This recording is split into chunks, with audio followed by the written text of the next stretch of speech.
Fique por dentro. Entrevista. E o tema de hoje, dengue. Para falar sobre esse assunto, recebemos Igor Marinho, ele que é infectologista da Rede de Hospitais São Camilo de São Paulo. Tudo bem, doutor Igor? Seja bem-vindo ao Fique por Dentro RTM Brasil, um prazer recebê-lo. Olá, bom dia a todos. É um prazer para mim estar aqui com vocês. Bom dia, o prazer é nosso para falar sobre esse assunto tão importante, né? Com muitas polêmicas, fake news, e a gente vai aqui, com certeza, falar sobre esse assunto e ajudar todas as pessoas aí que vão ter acesso a essa entrevista. Então, eu queria que você começasse falando para a gente, né? Qual é a sua avaliação sobre esse aumento aí no número de casos da dengue nos últimos anos, né? Quais foram os fatores que contribuíram aí para esse aumento? Olha, é muito interessante porque a dengue, de fato, é uma doença que começa a ter uma força maior no número de casos no Brasil nos últimos 25 anos. É interessante se a gente pega alguém mais idoso, né, e perguntar, tinha dengue quando você era jovem, quando era adolescente? Ela fala, não lembro, né? É uma doença que começa com muita força a partir dos anos 2000, isso muito relacionado com uma descida do vírus e também do seu vetor, que é o mosquito Aedes aegypti, desde lá do norte do país. A gente teve algumas epidemias, né, maiores no norte e no nordeste no início dos anos 2000, e isso foi se alastrando para chegar até o sul do país. Hoje em dia, a dengue é uma doença endêmica em qualquer região do Brasil, né? Norte, sul, leste e oeste. E esse aumento de número de casos é justificado por um difícil controle de fato do mosquito, que é o principal vetor, ou seja, o principal transmissor da doença. Agora, doutor, o que você pensa sobre o impacto das mudanças climáticas no aumento da incidência de dengue? As mudanças climáticas, né, tudo que a gente tem vivido com relação ao clima, sem dúvidas é um fator fundamental no aumento do número de casos. Primeira coisa que a gente tem que observar é que os casos de dengue vão acontecer, em sua grande maioria, em uma sazonalidade, ou seja, em um período, que é justamente esse período que vai desde novembro até maio, mais ou menos. Esse é justamente o período de verão no nosso país. E por que no verão, com climas mais quentes e chuvosos, a gente costuma ter mais casos de dengue? Porque justamente esse é o clima ideal para que o mosquito Aedes aegypti consiga se reproduzir. E é a época que ele é também mais ativo. Com isso, a gente tem o mosquito circulando muito mais e também mais pessoas infectadas. Desse modo, ter climas mais quentes, mesmo em períodos em que a gente não estava acostumado a ter temperaturas mais altas, né, faz com que o número de casos de dengue não somente aumente, mas também tenha uma extensão em período durante o ano maior, como a gente observou no ano passado. Casos que começaram ali já em outubro de 2023 e que seguiram até julho de 2024, e a gente sabe que isso tem sido uma tendência. E uma coisa que aumentou muito também foram as chuvas, né? Aqui na região sudeste, São Paulo, chuvas, parece que abriram a torneira e a torneira não fecha mais, né? De tanta chuva, tanta água. O que a gente pode fazer aí para evitar a dengue na nossa casa nessa época de tanta chuva? Perfeito. Então, além do aumento da temperatura que eu mencionei, o aumento da umidade e a presença de água empoçada favorece a multiplicação do mosquito novamente, né? E, portanto, favorece a ocorrência de dengue. Como a gente evita isso? O calor não dá para evitar, né? Às vezes até um ar-condicionado a gente tenta, mas isso não evita que o mosquito entre dentro de casa. A gente tem que tentar evitar essa água represada, essa água parada. A gente sabe que o mosquito vai usar essa água para depositar os seus ovos e criar novos mosquitos. Então, evitar água parada, seja dentro da nossa casa, seja num quintal, às vezes num terreno perto de casa, é essencial. E aqui é importante lembrar, a gente cuida muito da nossa casa, mas o mosquito voa. Então é importante perceber, às vezes tem um terreno abandonado por ali por perto, ou uma casa do vizinho que de repente tem alguns vasos, ou comunicar diretamente esse vizinho, ou às vezes até fazer um alerta à prefeitura que tem um terreno por perto que precisa de algum cuidado. Doutor, nos últimos anos houve uma introdução de novas tecnologias para o controle do mosquito, né? Como o uso de mosquitos geneticamente modificados. Você acredita que essas soluções têm sido eficazes? São soluções muito interessantes, né, que a gente tem visto com grande entusiasmo, mas que a gente sabe que ainda estão distantes da possibilidade de aplicação em larga escala. Quando a gente fala do uso de mosquitos modificados ou mosquitos que são previamente colonizados por algum tipo de bactéria que evita, né, essa replicação dos insetos, A gente fala em uma terapia extremamente cara e cujos riscos e potenciais ainda não estão completamente avaliados. Então, dentro desse contexto, a gente ainda deve esperar alguns anos para que esse tipo de estratégia seja segura e que possa ser aplicada em larga escala. Como a gente mencionou aqui, a dengue é uma doença de escala nacional, né?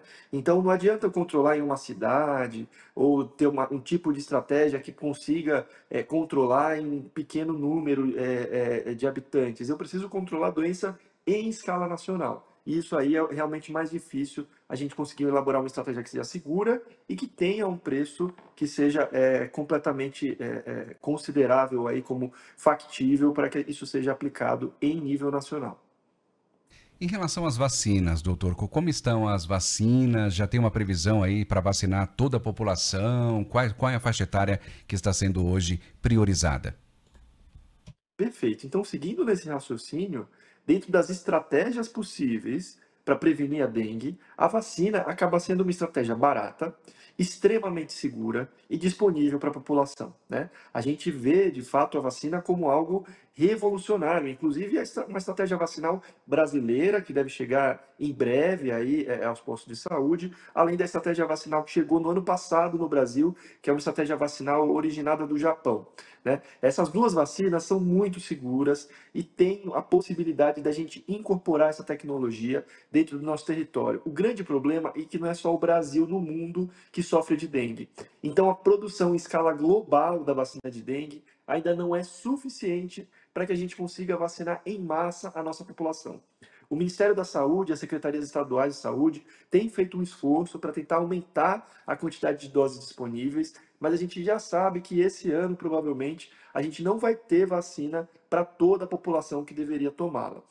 De todo modo, existe uma estratégia de priorização por parte das autoridades em saúde para cidades que têm uma estrutura hospitalar um pouco pior ou que tenham vivido crises de dengue muito importantes nos últimos anos, tenham a sua população vacinada dentro aí das doses que serão disponíveis pelo SUS esse ano. Doutor, quais são os principais desafios no diagnóstico precoce da dengue em hospitais e unidades de saúde, especialmente em períodos de surto? Perfeito. Acho que um desafio importante é a questão diagnóstica. A dengue é uma doença que se confunde muito com outras doenças, né? Então, se o médico não está atento, se ele não está bem atualizado e se ele não pensa em dengue, às vezes ele manda esse paciente que tem um quadro de febre, um quadro de dor no corpo, um quadro, às vezes, de manchas na pele, para casa como se fosse uma virose ou qualquer doença comum. Precisa lembrar do diagnóstico de dengue. Talvez esse seja o primeiro desafio. O segundo desafio é relacionado ao grande número de casos. Então, quando a gente tem esses surtos de dengue, que geralmente, como eu mencionei, acontecem de novembro até maio no Brasil, a gente tem pronto-socorros, unidades básicas de saúde completamente lotadas. Isso faz com que pacientes que eventualmente possam ser mais graves sejam atendidos depois, né? Então é necessário que esses serviços estejam bem treinados, com serviços de triagem adequada e com a possibilidade de aumento de escala de equipes para poder atender uma demanda que naturalmente aumenta nesse período do ano e todos os pacientes possam ser contemplados. O tratamento da dengue é relativamente simples e a maioria dos casos são de fato leves, mas casos graves precisam de um suporte intensivo e de um apoio médico contínuo. Isso daí é muito difícil conseguir manter quando a gente tem uma demanda muito alta.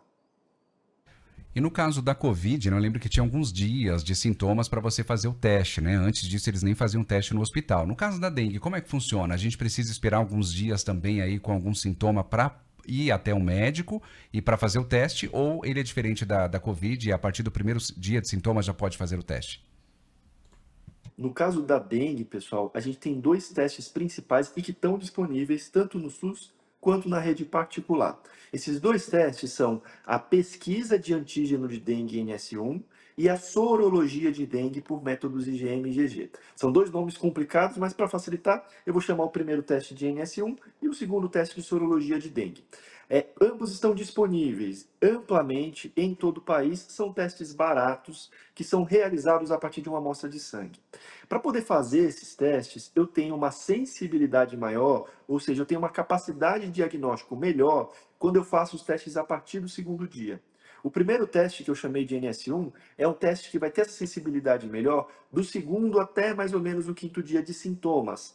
Então, se eu comecei, por exemplo, hoje é terça-feira, eu comecei sintomas no domingo, é ideal que eu colete um teste de NS1 hoje. Mas se eu começo sintomas no domingo de manhã e procuro já o pronto-socorro no domingo à tarde, até posso fazer o teste de NS1, mas pode ser que ele venha negativo. Tudo bem? O outro teste que eu mencionei, que é a sorologia, é um teste que vai medir a quantidade de anticorpos. E isso pode demorar um pouquinho para realmente positivar. Esse segundo teste deve ser feito a partir, idealmente, do 6º dia de sintomas, para que eu tenha, de fato, uma positividade melhor. Então, de modo geral, os testes de dengue podem ser realizados, inclusive nas fases precoces, mas eu tenho uma melhor acurácia do teste, eu tenho uma sensibilidade melhor no teste, quando o teste é feito a partir do 2º dia de doença e quando eu escolho o teste certo. Por outro lado, se eu escolho fazer um teste de NS1 com mais de uma semana de sintomas, ele provavelmente vai vir negativo e vice-versa. Se eu escolho fazer a sorologia logo no início do quadro, provavelmente vai vir negativo porque o corpo ainda não teve tempo de produzir os anticorpos. Doutor, agora falando um pouco mais sobre reincidência em quadros de dengue. Quais os fatores mais agravantes quando a pessoa novamente passa por essa situação? A primeira coisa que a gente precisa lembrar é que tem pacientes que já são de risco, são pacientes que já devem estar atentos aos sintomas de início, mesmo que os sintomas sejam leves. Então, pacientes que, por exemplo, têm alguma doença hematológica ou algum distúrbio de coagulação, por exemplo, que usam anticoagulantes, são pacientes que têm um risco maior de sangramento. Então, a gente deve também ficar mais atento. Pacientes em extremos de idade, ou bebês, ou idosos muito avançados, também são pacientes que exigem sempre uma atenção maior. E além desses, as gestantes, as grávidas, também são pacientes que a gente sempre, mesmo que a doença seja leve, deve prestar mais atenção pelo risco de complicações. A partir disso, se o paciente não está dentro desses grupos, considerados grupos de risco, o paciente deve observar alguns sinais e sintomas que caracterizam uma dengue mais grave. Esses sinais e sintomas mais importantes estão relacionados à presença de sangramentos, e aqui eu não estou falando de pequenos sangramentos de mucosa oral, por exemplo, não. Eu estou falando de sangramentos mais agudos e mais volumosos, como, por exemplo, um sangramento na urina, um sangramento pelas fezes, tá? Além disso, deve-se observar se o paciente está com uma queda da pressão arterial, que em sintomas pode se manifestar basicamente com um paciente que se apresenta mais descorado e que apresenta tontura, né, e um pouco de dificuldade para se levantar. Além, se for possível, medir a pressão arterial, às vezes em casa tem um aparelho, nessa e perceber que essa pressão está muito baixa, precisa procurar o serviço hospitalar. A desidratação é uma outra característica que deve ser observada na dengue e deve procurar auxílio médico se acontecer. Além disso, alterações de nível de consciência, ou confusão mental, ou extrema sonolência, também exige a necessidade de apoio médico. Recebemos a participação da Eunice, lá de Goiânia. Ela falou que já foi infectada 2 vezes aí, né? Com esse vírus, e falou que na última vez foi bem difícil, ela quase morreu. E ela falou que hoje, como forma de prevenção, na casa dela, nas portas e nas janelas, ela tem tela de proteção para evitar que o mosquito entre. E falando sobre essa forma de prevenção, a gente tem também a questão do uso do repelente. Do repelente tem algumas polêmicas, né? O pessoal fala, não, tem que ser um repelente mais forte, aquele que dura de 10 horas para frente. Aí outros falam, não, o repelente só funciona aquele que tem o icanidina. E como é que funciona, doutor? Repelente realmente ele funciona? Quais são os melhores aí para que a gente possa usar durante o dia a dia na forma de prevenção também da dengue? Perfeito, muito legal. Primeiro, Eunice trouxe um ponto importante, né? Que é o ponto que o segundo episódio de dengue muito comumente costuma ser de fato mais grave. O paciente costuma estar mais sintomático e às vezes ter mais complicações, né? Isso está diretamente descrito e bem descrito por diversas publicações que mostram que ter episódios repetidos de dengue, né? Ter o segundo episódio de dengue, geralmente o paciente pode cursar com uma gravidade maior. E é importante lembrar então também que quem já teve dengue pode ter de novo, né? Então, quem teve dengue deve continuar se protegendo, porque existe a possibilidade de se contaminar novamente. Sobre o uso de estratégias mecânicas para evitar a contaminação, como a Eunice mencionou, né, o uso de telas, ou agora como foi mencionado, o uso de repelente, são estratégias também muito adequadas. A gente falou bastante aqui do evitar água empoçada, mas oferecer barreiras para que o mosquito não chegue, uso de mosquiteiros, de telas anti-mosquito, de repelente, seja um repelente de tomada, seja aquela raquete elétrica, seja um repelente físico, né, que a gente usa como creme ou aerosol, é uma estratégia muito interessante. E aí, sobre qual repelente eu devo usar, né? Existe um repelente melhor, um repelente pior? Gente, de um modo geral, para o Aedes aegypti, que é um mosquito que transmite a dengue, os repelentes que estão disponíveis na farmácia são adequados e eficazes. Não necessariamente precisa ser um repelente com icaridina, um repelente que dura 12 horas. O importante é utilizar um repelente, ter um repelente que caiba no seu bolso e que você possa ter ele à disposição para utilizar durante os dias aí de verão, tá bom? Então, qualquer repelente desses que estão em farmácias tem alguma atividade. É fato que alguns podem ter uma atividade mais duradoura ou até mais potente, mas usar qualquer repelente já é uma estratégia eficaz para combater a dengue. Doutor, e quais são os mitos mais comuns que o senhor ouve aí no consultório e gostaria de desmistificar? Pois é, a dengue acaba, como todas as doenças, né, que tem muita gente, ela acaba vindo com muitos mitos associados, né? Acho que o primeiro mito que eu gostaria de alertar vocês é que nem toda dengue grave é hemorrágica, tá? Então tem muito paciente que fica em casa esperando ver se tem algum sangramento. Ah, se não está sangrando, tá tudo bem. Não é verdade, tá? Na verdade, as dengues graves, elas cursam muito mais com o choque, que é o quadro da pressão arterial muito baixa, do que com sangramentos, de fato, tá? Os sangramentos volumosos ou hemorragias. Então a gente até evita hoje em dia esse termo dengue hemorrágica, porque a gente sabe que não necessariamente vai ter hemorragia e que a doença pode ser grave sem que haja hemorragia, tá? Outro mito que a gente sempre ouve falar é que o mosquito tem um horário para picar, né? Que o mosquito só pica pela manhã, então à noite eu posso sair de casa tranquilo, sem repelente, que eu não vou ser picado. É mentira, gente. O mosquito de fato pode ter alguns hábitos, e esses hábitos podem estar mais relacionados com o final da tarde, o início da manhã, mas a picada pode acontecer em qualquer período. Então protejam-se mesmo que à noite, para evitar esse tipo de situação. É realmente muito importante aí essa entrevista, né, para a gente falar sobre esse assunto que realmente geram muitas dúvidas. E falando sobre a questão ainda de pessoas que vão viajar, né, para locais onde a incidência, de repente, da dengue é maior. Essa pessoa, ela consegue, de repente, que a gente sabe que a vacina hoje não está disponível ainda para todo mundo, mas se a pessoa for até um posto de saúde, falar que vai para essas regiões, ela consegue a liberação, de repente, com uma carta médica também, para conseguir a vacina? Não necessariamente, pessoal. O fato de viajar para áreas endêmicas, então, por exemplo, vou viajar para a praia, né? Vou viajar para uma região que tem mais mato e considero que eventualmente tenha mais dengue, não é suficiente para que o paciente passe na frente na fila da vacina, tá? Isso porque, como eu já mencionei aqui, a dengue de fato é uma doença endêmica em todo o país.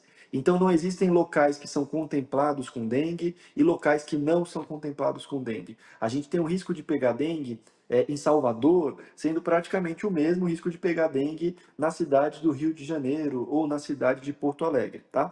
Então, existe risco de dengue em todo o país e o fato de fazer uma viagem não é o suficiente para que você seja priorizado aí na fila da vacina. Como eu falei, a estratégia de priorização do Ministério da Saúde está muito mais relacionado à idade, então existe uma priorização para pacientes crianças e adolescentes, que é um grupo que acaba internando muito por causa de dengue, e também para algumas cidades eventuais, e são poucas, em que existe uma estrutura hospitalar mais simples ou mais deficitária, mas não necessariamente por número de casos de dengue. Doutor, e quais são as perspectivas para o futuro no combate à dengue? O que mais poderia ser feito, tanto no aspecto científico quanto na saúde pública, para controlar a doença a longo prazo? A gente acredita e confia muito que a estratégia da vacinação deve ser a estratégia que vai conseguir, de fato, eliminar ou pelo menos reduzir significativamente o número de casos de dengue. Foi o que aconteceu com o Covid, por exemplo, se vocês se lembrarem, né? A gente teve uma crise muito grande relacionada ao Covid nos anos 20, 21, 22, e depois que a vacinação de fato se tornou disponível para todos, houve um controle significativo da pandemia. Para a epidemia de dengue, a gente confia que a vacina, que é uma vacina segura e muito eficaz, possa ser aí a principal estratégia para diminuir o número de casos, né? Principalmente nesse contexto de aumento de circulação do mosquito. No entanto, a gente precisa ter uma capacidade de produzir essa vacina em larga escala, que ainda não está acontecendo. Doutor, ficaríamos horas aqui falando sobre esse tema que é tão importante, mas infelizmente nosso programa está chegando ao final. Mas antes, gostaríamos de abrir espaço para você divulgar a rede de contato. Gente, muito obrigado, agradeço a oportunidade, né, e a bela iniciativa da Rádio Transmundial, né, excelente entrevista aí com perguntas muito pertinentes. Eu estou sempre disponível, eu trabalho aqui em São Paulo, né, no Hospital São Camilo, e quem quiser me seguir no Instagram, meu Instagram é @dr, de doutor, né, dr Igor Marinho, _infectologista. Por lá a gente posta curiosidades e fala um pouquinho sobre quadros clínicos, tentando promover uma educação médica e uma educação aí dos pacientes sobre quadros de saúde importantes. Muito obrigado, gente. A gente que agradece, né, a você e a todos os médicos aí do Hospital da Rede São Camilo, que sempre tem falado com a gente aqui e ajudado, né, com esses temas que são tão importantes. E hoje nós falamos sobre a dengue e recebemos Igor Marinho, infectologista da Rede de Hospitais São Camilo de São Paulo. Muito obrigado pela sua participação e até uma próxima oportunidade, doutor. Obrigado, gente. Até mais. Até mais. Tchau, tchau. E o Fique por Dentro vai ficando por aqui. Estamos no ar de segunda a sexta-feira, das 8 às 9 horas da manhã. Curta e compartilhe essa entrevista que, por sinal, foi ótima e necessária. Um forte abraço para todos.